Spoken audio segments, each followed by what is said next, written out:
अस्सलाम वालेकुम ख़वातीन हज़रात, मैं हूं आपका मेज़बान सुमैर। तो आज के नए प्रोग्राम में हम आपको खुशामदीद कहते हैं। दोस्तों, आज भी हमारे पास बहुत ज़बरदस्त किस्म के अपडेट्स हैं, बहुत ज़बरदस्त किस्म की ख़बरें हैं। लेकिन सबसे पहले हम बात करेंगे एक ऐसी ख़बर के बारे में जिसे सुनने के बाद आपके अंदर एक मोटिवेशन आएगी। अगर आप अपनी ज़िंदगी में नाकाम हैं, बहुत सारी नाकामियों का सामना कर चुके हैं, तो इस खबर को सुनकर यकीनन आपके अंदर एक मोटिवेशन आएगी और आप अपनी ज़िंदगी के लिए, अपनी कामयाबियों के लिए एक बार फिर से हिम्मत करेंगे। अरशद रील्स को तो आप सभी जानते होंगे, बड़ा ज़बरदस्त किस्म का कंटेंट बनाते हैं।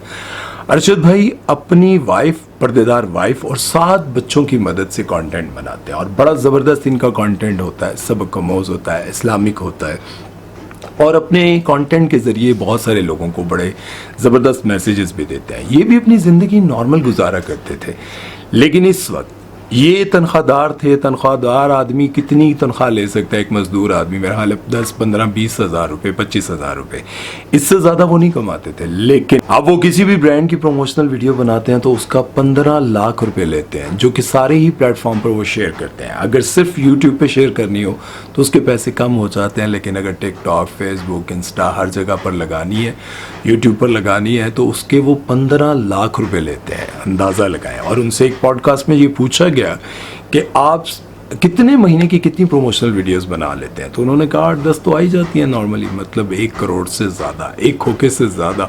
तो जब उनसे कहा गया कि एक खोखा तो आप कमा लेते हैं, तो कहते हैं पता नहीं कितने खोखे आते हैं और कितने खोखे चले जाते हैं। और एक और बात आपको बताऊं, उनकी जो मज़ेदार और अच्छी बात है वो ये है कि वो कहते हैं कि उनसे जब पूछा गया ना कि आप लोगों की मदद करते हैं, कितना कुछ लोगों को देते हैं, चैरिटी कितनी करते हैं, तो वो कहते हैं कि हम तो बहुत ज़्यादा देना चाहते हैं लेकिन लोग आते नहीं हैं। उन्होंने कहा कि रमज़ान में हमने ऐलान किया था कि आप आएँ, हम आपकी मदद करेंगे। जो बेवा औरतें, तो बहुत कम औरतें आई थी, हालांकि मैंने सोचा था कि आज मैं बहुत हेल्प करूंगा। अच्छा, ये शो ऑफ नहीं करते, लेकिन अगर दूसरी तरफ देखा जाए रजब भट्ट को, वो एक प्रमोशनल वीडियो का 30 लाख रुपए लेते हैं। 30 लाख, ठीक है। और ये बात इस तरह से सामने आई थी कि उनके घर के बाहर एक लड़का आया था जिसने कहा था कि मैंने आपके नाम पर एक ब्रांड शुरू किया है, तो आप उसकी प्रमोशन कर दे। तो उन्होंने कहा मेरे नाम पर ब्रांड शुरू क्यों किया? और उसके बाद उसने उनके ऊपर केस भी कर दिया था कि जब आप नहीं थे तो मैंने आपकी वालदा से पूछ कर जो है ना वो ब्रांड स्टार्ट किया था। तो मेरी अब जाहिर है उनकी वालदा है, वो बेचारी सादी औरत हैं, खातून है, मतलब माएँ सादी होती हैं, उनको इतना पता नहीं होता। तो माँ ने कह दिया होगा, उसने कहा होगा कि मैं गरीब आदमी हूँ, मैं ये हूँ, मैं वो हूँ, मैं मर गया हूँ, मिट गया हूँ। तो माँ ने कहा होगा कि चलो रजब आएगा तो तुम्हारे साथ कुछ ना कुछ हेल्प ज़रूर करेगा। अब माँ ने वादा कर दिया होगा, माँ ने ये थोड़ी कहा होगा कि मिलकर पार्टनरशिप पर ब्रांड चलाएंगे। तो अब वो ब्रांड, रजब भट्ट कहता है कि जब मैंने उस ब्रांड को मैंने देखा तो उसके कपड़े भी कोई इतने अच्छे नहीं थे, बिल्कुल 3rd क्लास किस्म का वो ब्रांड था कपड़ा, तो मैं उसको कैसे प्रमोट कर सकता हूँ। खैर मैंने उसे कहा कि चलो मैं एक अदद वीडियो भी बना देता हूँ, लेकिन मेरे नाम पर तुम ये कर रहे हो तो ये बड़ा गलत है। खैर उस वक्त उन्होंने बताया था कि मैं 30 लाख रुपए खाली एक प्रोमोशनल वीडियो का लेता हूँ, किसी ब्रांड का नाम लेने के लिए मैं 30 लाख रुपए ले लेता हूँ और आधे घंटे का पॉडकास्ट 15 लाख रुपए लेता हूँ। तो आप अंदाज़ा लगाएं कि 15 लाख, 30 लाख। और रजब भट्ट का ये है कि वो हर बार बताते हैं कि मैं टिकटॉक से जितने पैसे कमाता हूँ, 30-40 लाख रुपए कमाता हूँ, तो मैं बड़ी बीपियां दे किराए भी देंदा वहाँ, राशन भी देंदा वहाँ, तो इंज भी करदा। अरशद रील का जो अंदाज़ था वो बड़ा आजिज़ाना था। बहरहाल अल्लाह ताला उनको और दे, और ज़्यादा दे। साढ़े को कोई प्रमोशन नहीं कराना है यार, कोई ब्रांड शैंड, कोई तंबाकू नोशी, अल्लाह मेरा मतलब है कोई हुक्का शुक्का, कोई तंबाकू शक्कू बड़े ब्रांड तो आने से रहे यार, आ जाएंगे यार, कोई बात नहीं। अल्लाह ताला आपको और दे। मैं बहुत सारी दुआएं आपके लिए करूंगा इंशाल्लाह, क्योंकि मुझे बड़े अच्छे लगते हैं अरशद भाई। अल्लाह ताला उनको अपने हिफ्ज़ व अमान में रखें और बहुत सारी कामयाबियों से नवाज़े अल्लाह पाक उनको और नज़र बद से बचाए। खैर चलते हैं नेक्स्ट खबर की तरफ और बात करते हैं कंवल आफ्ताब के बारे में। तो कंवल आफ्ताब, जैसा कि आप सभी को पता है, इस वक्त बहुत ज़्यादा पॉपुलर हैं। टिकटॉक पर अक्सर उनकी वीडियोज़ वायरल हुई होती हैं और उसके साथ साथ फेसबुक, यूट्यूब, हर जगह पर वो वायरल है। लेकिन उन्होंने अपने आप को बड़ा संवार भी लिया है। आज से कुछ अर्सा पहले वो ऐसी नहीं हुआ करती थी, लेकिन अब वो बहुत निखर गई हैं। अब जब सब कुछ मिल जाए, इंसान की ज़िंदगी में सब कुछ आ जाए, गाड़ी, बंगला, पैसा, दौलत, शोहरत, सब कुछ आ जाए, ठीक है, एक अच्छा शोहर भी मिल जाए, औलाद भी मिल जाए, अच्छा ससुराल भी मिल जाए, लेकिन उसके बाद उससे सवाल किया जाए कि आपके वालिद नहीं कभी नज़र आए, आपने अपने वालिद की कभी कोई तस्वीर नहीं लगाई, कुछ नहीं लगाया, तो उसका जवाब देते हुए बंदा कंफ्यूज हो जाए, मुझे समझ नहीं आई, क्योंकि जब वो उनसे किसी ने एक लाइव प्रोग्राम में पूछा कि आप सबकी तस्वीरें लगाती हैं, अपनी अम्मी की, सबकी मिलवाती भी हैं, वालिद साहब की तस्वीर नहीं लगाती। वो कहते मेरे वालिद साहब पता नहीं, उनकी कोई तस्वीर पुराने एल्बम में हुई तो मैं आपको दिखा दूंगी, और ये वो, उनको तो बस औलाद पर कोई फ़ख्र नहीं है, औलाद पर कोई उनको प्राउड नहीं है, बस उनको फ़ख्र है बस शादियों पर, और ये वो इस तरह की कोई बात करी थी। अब उनकी इस बात से ना मुझे ये बात समझ में नहीं आई कि उनके वालिद ने क्या उनको बचपन में छोड़ दिया था, या फिर उनके वालिद इनके यूट्यूबर बनने या टिकटॉकर बनने पर इतराज़ करते हुए इनसे किनारा कशी कर गए। क्योंकि देखिए दो ही चीज़ें हैं, या तो कोई वालिदैन जो होते हैं वो बेटियों को मना करते हैं कि भाई तुम टिकटॉक मत बनाओ, ठीक है, इससे मुझे अपनी इंसल्ट महसूस होती है। इस पर माँ बाप, कुछ माँ बाप नहीं, बहुत सारे माँ बाप फ़ख्र नहीं करते, उनको बुरा लगता है, भाइयों को बुरा लगता है, बहुत सारे भाइयों को बुरा लगता है, और वो अपनी बहनों को, सबको मना करते रहते हैं कि देखो ये काम ना करो। मेरे दोस्त पूछते हैं कि तुम्हारी बहन क्या काम कर रही है, बाप से पूछते हैं कि तुम्हारी बेटी को देखा था यार, बड़ी वीडियो वायरल हो रही है वो। तो बहुत सारे लोगों को ये बात अच्छी नहीं लगती। अब जिस तरह से आपको पता है बहुत सारी, बल्कि आप सब जानते हैं हानिया आमिर को, हानिया आमिर कहती हैं कि हम अपने मामू के पास रहा करते थे, तो मेरे मामू ने मुझे मना किया था ये टिकटॉक और इस तरह के कामों से, लेकिन मैंने अपने मामू और इन सब को कहा कि अब हमारी कफालत ना करें, हम अपने आप को खुद संभाल लेंगे। फिर ज़ाहिर है आज देख लें हानिया आमिर कहाँ हैं, लेकिन मामू को हो सकता है आज भी अच्छा ना लगता हो, बुरा लगता हो।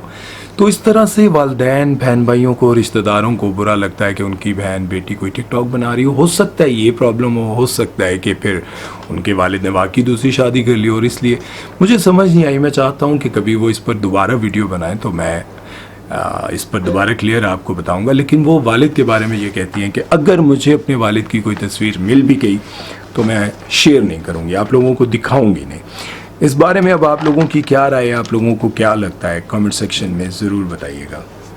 चलते हैं नेक्स्ट खबर की तरफ और बात करते हैं सनम चौधरी के बारे में। तो जैसे कि आप सभी को पता है कि सनम चौधरी ने अपने कैरियर के पीक पर शोबिज़ इंडस्ट्री को अल्लाह और उसके रसूल की खातिर छोड़ दिया। वो बहुत अच्छा काम कर रही थी, बहुत अच्छी पर्सनालिटी, खूबसूरत, लेकिन उन्होंने शोबिज़ इंडस्ट्री को खैर बात कह दिया, हिजाब करने लग गई, कुरान और अहादीस की वीडियोज़ बनाकर वो अक्सर अपलोड करती रहती हैं और अपनी स्पिरिचुअल जर्नी के बारे में बताती रहती। उनसे पूछा गया कि आप शोबिज़ में वापस दोबारा आएंगी, दोबारा ड्रामों में काम करेंगी, तो उन्होंने कहा कि अगर कोई ऐसा ड्रामा बने जिसमें मैं कोई ऐसा मैसेज दे सकूं जिसमें लोग उस ड्रामे को देखने के बाद अल्लाह और उसके रसूल की तरफ लौट आएँ, अल्लाह और उसके रसूल की रस्सी को मजबूती से थाम लें, उनके ईमान पुख्ता हो जाएं, तो ऐसा ड्रामा मैं ज़रूर करूँगी। लेकिन उस ड्रामे में काम करने के लिए शर्त यह है कि मैं अपना हिजाब नहीं उतारूँगी, मैं हिजाब में रहकर वो ड्रामा करना चाहूँगी, बेहयाई और इन चीज़ों से दूर रहते हुए। अब मैं सवाल ये करना चाहता हूँ कि पाकिस्तान में ऐसे ड्रामे बनते कहाँ हैं जो आप अपनी लिमिट में रह के, हिजाब में रहकर ड्रामा बनाएं, एक्टिंग करें और उसके साथ आप अपना मैसेज भी दें। तो मेरा ख्याल है कि बहुत मुश्किल है। जियो वालों ने पिछले साल रमज़ान में एक ड्रामा बनाया था जिसमें हीरोइन हिजाब करती थी और बहुत नेक होती है। ड्रामे का नाम था उम्मे आयशा और निम्रा खान ने मरकज़ी किरदार अदा किया था। ये ड्रामा चला था और इस ड्रामे को लोगों ने पसंद भी किया था और मेरा ख्याल है अगर ऐसे रिवाज को कंटिन्यू रखा जाता तो ड्रामे बनते रहते। लेकिन हमारे डायरेक्टर और प्रोड्यूसर इतने डरते हैं, वो कहते हैं कि भाई ये काम सारे ख़त्म हो जाने चाहिए। जिस तरह से मैंने आपको बताया कि अतीका ऑर्डो ने कहा था कि भाई ये जो आप बटन खोल कर अपनी हेयरी चेस्ट और बालों वाली चेस्ट दिखाते हैं तो ये मत दिखाया करें, और अगर दिखानी है तो वैक्सिंग करा लें, मुझे बड़ी गंदी लगती है और ये वो ना। और औरतों पर तो इतनी पाबंदियाँ होती हैं, स्लीवलेस पहन कर ड्रामा नहीं करने देते। कैसे मैं आजकल आपको पता है कि लड़कियां जितनी भी एक्ट्रेस आ रही हैं उनकी तो जो वो टखनों से शलवार ऊपर आते आते घुटनों तक पहुंच गई है। जहाँ भी वो बैठी होती हैं तो उनकी शलवारें जो हैं वो ये पिंडलियाँ बिल्कुल नंगी होती हैं। वो कहती हैं स्लीवलेस नहीं पहनने देते। आजकल कौन से ड्रामे में लड़की स्लीवलेस नहीं पहनती, तकरीबन पहनी होती हैं उन्होंने, और इस तरह के कपड़े पहने होते हैं कि बंदा देखकर ये सोच भी नहीं सकता ये पाकिस्तानी ड्रामा। और अतीका ऑर्डो कहती हैं कि हमें तो इतनी इजाज़त नहीं है और लड़कों को इधर इधर तक खोलने की इजाज़त दे देती हैं। खैर तुसी हुण अपनी उम्र तो खो, तुसी केड़े कमां च पै गए हो। बहरहाल अल्लाह ताला हम सबको हिदायत दे। बहरहाल मेरी राय तो यही है कि सनम चौधरी आप वापस कभी ना आएँ, क्योंकि ये वो इंडस्ट्री नहीं है जहाँ पर आप अपनी हदूद में रहकर, अपनी लिमिट्स में रहकर काम करें, क्योंकि यहाँ पर आने के बाद एक बार फिर से आपके आगे पैसे फेंके जाएंगे और आपको कहा जाएगा कि इतने पैसे ले लें और आप ये प्रोजेक्ट कर लें, और फिर आपको पता है कि जब पैसा सामने आता है तो शैतान आपको वरगला ही लेता है। मेरी तो राय ये है कि आप दोबारा इस इंडस्ट्री में ना आए। आप लोगों की क्या राय है कमेंट सेक्शन में ज़रूर बताइएगा। चलते हैं नेक्स्ट खबर की तरफ और बात करते हैं खलील रहमान कमर साहब के बारे में। तो जैसा कि आप सभी को पता है कि खलील रहमान कमर पाकिस्तान की हाईएस्ट पेड राइटर हैं, और पिछला उनका एक ड्रामा ऐसा गुजरा है जिस पर बहुत ज़्यादा तनकीद की गई, और अभी रिसेंटली उनसे ये पूछा गया कि आप हर ड्रामे में हुमायूं सईद को हीरो क्यों लेते हैं, आप हुमायूं सईद के अलावा किसी और के साथ काम क्यों नहीं करते। जिस तरह से ड्रामा सीरियल मेरे पास तुम हो में हीरो हुमायूं सईद थे, जेंटलमैन, और उसके बाद फिल्म्स बहुत सारी की उन्होंने, पंजाब नहीं जाऊंगी, लंदन नहीं जाऊंगा, और उसके बाद अब एक और ड्रामा आने वाला है मैं मिंटू नहीं हूँ,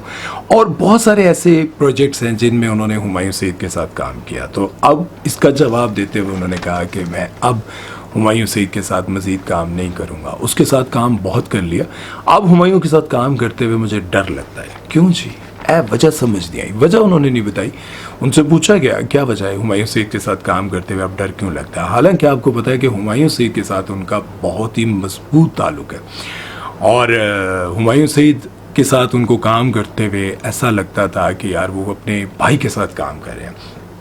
खैर मेरे साथ तो वो बड़े सख्त नाराज़ हुए, क्योंकि ड्रामा सीरियल जो उनका था, कौन सा पिछला ड्रामा था यार जिस पर मैंने तनकीद की थी, अगले दिन मुझे कॉल आई और मैंने कहा आप नाराज़ लग रहे हैं, उनके कोई मैसेजेस थे, तो उन्होंने कहा तुम तो नाराज़ होने के भी काबिल नहीं हो, और जिनकी वजह से मेरी उनकी दोस्ती हुई थी, तो उन्होंने उसको भी फ़ोन करके कहा कि तुम्हारी वजह से मैंने उसके साथ बड़ा ताल्लुक़ बनाया था, लेकिन उसने मेरे ड्रामे पर तनकीद की।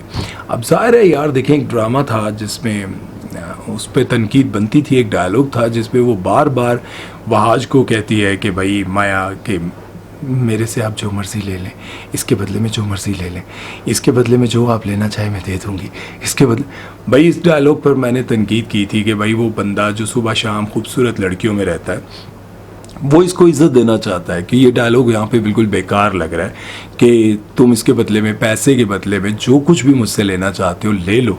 तो मैंने इस पर तनकीद की थी, इस पर खलील साहब नाराज़ हो गए। अब नाराज़ हो गए हैं तो खैर फिर मैंने राज़ी करने की कोशिश की थी, लेकिन उन्होंने कहा तुम तो नाराज़ होने के भी काबिल नहीं हो। तो मैंने कहा चलो उनकी हो सकता है। बहरहाल खलील साहब अल्लाह ताला आपको और बहुत सारी कामयाबियों से नवाजे, आप खुश रहें, आबाद रहें, जहाँ भी रहें, और हमारे लिए आप क्या कहते हैं काबिल एहतराम है और हमेशा रहेंगे। चलते हैं नेक्स्ट खबर की तरफ, और आप लोगों से सवाल करता हूं कि ड्रामा सीरियल मेरे पास तुम हो आप लोगों ने देखा, क्या आप इस ड्रामे का पार्ट 2 देखना चाहते हैं? अगर देखना चाहते हैं तो मुझे ज़रूर बताएं, क्योंकि ये ड्रामा बहुत जल्द आपकी राय पर बनने जा रहा है।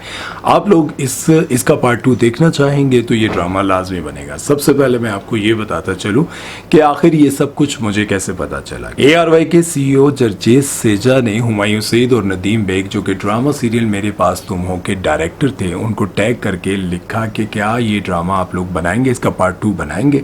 तो हुमायूं सईद ने इस सवाल का जवाब देते हुए कहा कि मैं अवाम पर छोड़ता हूँ, अगर अवाम इसका पार्ट 2 देखना चाहती है तो मैं ज़रूर बनाऊंगा।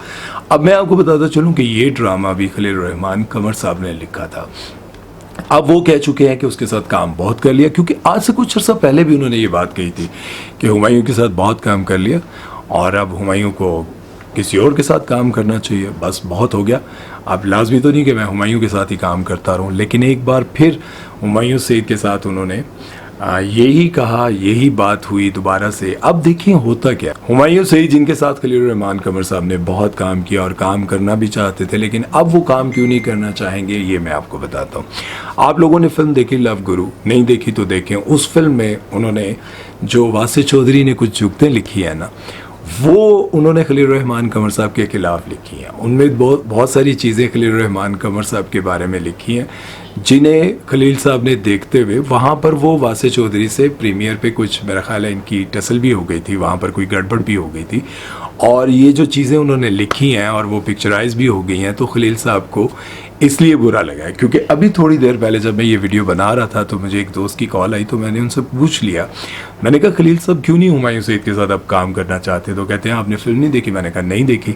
उन्होंने मुझे फिल्म के कुछ क्लिप्स भेजे, दिखाए और कहा कि ये वजह है। अब वजह तो मैंने देख ली। अब असल में हकीकत ऐसी है नहीं है, लेकिन वहाँ पर वासिर चौधरी को, उन पर भी बहुत गुस्सा आया हुआ था खलील साहब को कि मेरे बारे में क्यों लिखा। वो जो हनी ट्रैप वाला सीन था वो सारा जब आप देखेंगे तो आपको पता चल जाएगा। नहीं तो मैं आपको बता दूंगा, फिल्म देखने जाऊंगा तो वहीं जब मैं बाहर वापस आऊँगा तो मैं ये वीडियो बना दूंगा और बताऊँगा कि इस फिल्म की क्या स्टोरी है। क्या स्टोरी है बाबूजी, ये मैं आपको बता दूंगा। उम्मीद है कि आज का वीडियो आप लोगों को अच्छा लगा होगा। अपना बहुत सारा ख्याल रखिएगा, दुआ में याद रखिएगा। सुमैर चौधरी को दीजिए इजाज़त। अल्लाह हाफ़िज़।